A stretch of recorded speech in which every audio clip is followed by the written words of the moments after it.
Bismillahirrahmanirrahim. Assalamualaikum warahmatullahi wabarakatuh. Jumpa lagi dengan Basuki Utama Channel. Baiklah teman-teman semua, kali ini saya ingin membahas Capres 2024. Usai sudah kampanye Pilpres yang mengharu biru, yang tersisa rasa capek yang berkepanjangan, rasa frustasi yang tiada berkesudahan, rasa benci dan dendam yang semakin mendalam. Kita adalah insan yang berbudi luhur. Kalau melihat kampanye kemarin, kenapa kita harus saling menjelekkan,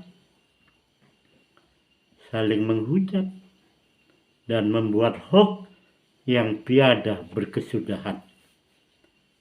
Apa artinya demokrasi kalau ujung-ujungnya kita saling membenci dan menciptakan kebohongan untuk menjatuhkan lawan?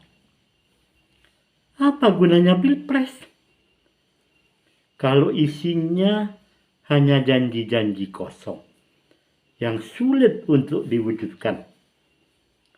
Tapi masyarakat sudah menaruh harapan besar kepada calon yang dipilihnya untuk bisa mewujudkan impiannya menjadi masyarakat yang sejahtera. Apa gunanya kampanye kalau yang timbul hanyalah saling menyakiti, saling menjelekkan, saling menghujat satu sama lain? Para jurkam kampanye dengan berapi-api sesekali menghujat peserta kampanye dengan cercaan dan hinaan. Masyarakat kita yang tulus dan punya hati nurani terpaksa menelan pil pahit ketika mereka di underestimate oleh para jurkam capres. Sebenarnya masyarakat sudah jenuh dengan para elit yang maunya hanya kepentingannya dipenuhi oleh masyarakat. Tapi masyarakat hanya mendapatkan angin surga dan berharap angin itu suatu saat kelak menjadi kenyataan. Para elit di atas yang menganggap dirinya peduli terhadap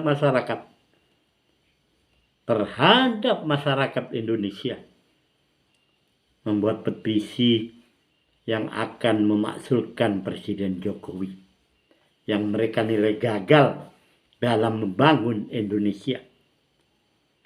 Terus hasil surveinya ternyata mendapatkan 80%. 80% kepuasan masyarakat terhadap pemerintahan Jokowi. Lalu apa yang menjadi dasar pemakzulan Presiden Jokowi? Saya hanya masyarakat biasa yang gampang diombang-ambingkan oleh berita politik.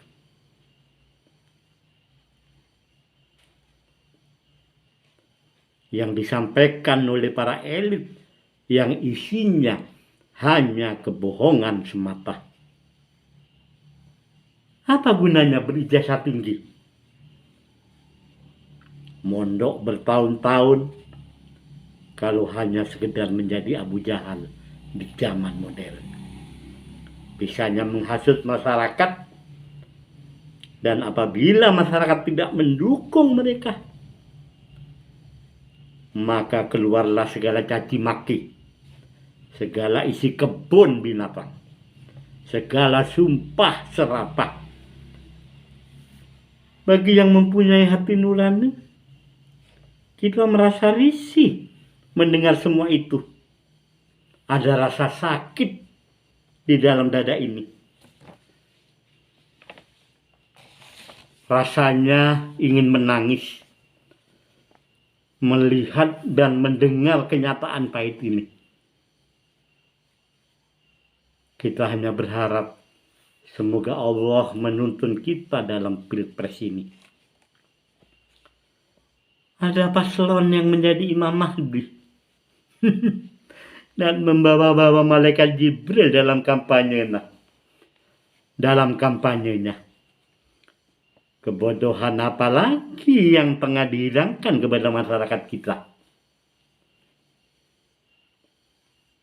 Ada paslon lain yang diejek fisiknya karena pincang dan masih ikut pencapresan meskipun telah 3 kali kalah. Itu capres loh.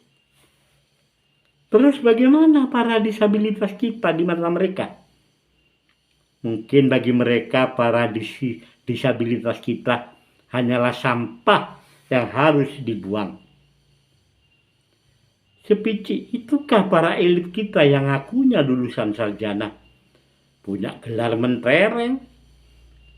Ada juga kiai yang berserban tinggi dan besar, punya gelar syekh atau kiai haji. Mulutnya hanya berisi hujatan demi hujatan, tanpa berpikir bahwa hujatannya akan menimbulkan rasa sakit hati yang berkepanjangan. Bagaimana mereka harus minta maaf kepada orang yang mereka hujat? Padahal kemungkinan yang sakit hati adalah rakyat Indonesia. Allah tidak akan mengampuni dosa kita kalau orang yang kita hujat, kita sakiti, tidak memaafkan kita. Memang betul, di dalam kubur kita sendirian tidak orang tahu siksa apa yang kita terima. Percaya atau tidak, adab kubur benar-benar nyata. Mungkin masih ada kesempatan bagi kita untuk meminta maaf dan memperbaiki diri atas kesalahan yang sudah kita lakukan. Ada paslon yang dalam debat yang memberi nilai jeblok pada pasangan lain. Nyatanya paslon yang memberi nilai jeblok tidak lebih baik dari orang yang dinilainya. Menilai orang itu boleh-boleh saja, sah-sah saja. Tapi sebaiknya introspeksi dulu, sehingga tidak menjadi bumerang bagi kita. Segitunya orang yang ingin menjadi penguasa. Padahal apa yang mereka sampaikan terekam jelas di medsos. Sampai kapanpun itu menjadi sejarah bagi bangsa kita. Apa tidak malu kita melakukan itu? Menyebarkan berita hoax, menjelekkan yang lain, padahal itu tidak benar. Dan kelak akan terbukti. Dan anak cucu kita yang akan menanggung semua ini. Ada paslon yang membawa-bawa etika. Sungguh berdosa ibu-ibu yang telah melahirkan anak-anak yang tidak beretika. Kira-kira begitu ucapnya. Banyak ibu-ibu tersakiti hatinya. Dan sulit cara kita meminta maaf pada ibu-ibu di seluruh wilayah Indonesia. Sebenarnya beliau bagus ketika di Menko Polhukam. Tapi jeblok, buruk ketika menjadi cawapres. Hanya untuk sekedar berkuasa. Kenapa kita harus mengingkari hati nurani? Dan mengingkari akal sehat? Padahal beliau pernah bilang, orang yang masuk sistem politik kita, awalnya dia malaikat. dan menjadi iblis setelah ada di dalamnya. Padahal beliau tahu dan mempunyai kepekaan yang lebih. Tapi semuanya sudah terlanjur. Nasi sudah menjadi bubur. Tak ada jalan untuk kembali. Apakah kekuasaan itu begitu menggiurkan? Sampai orang-orang terbaik sudah kehilangan hati nuraninya. Agamanya tidak lagi sakral. Tidak lagi dipegang dengan kuat. Hanya digunakan sebagai kedok untuk melegitimasi pencapresannya.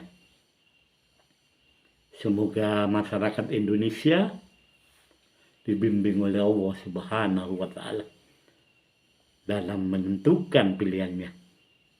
Tidak ada pilihan terbaik, yang ada hanyalah pilihan yang lebih baik dari yang terburuk.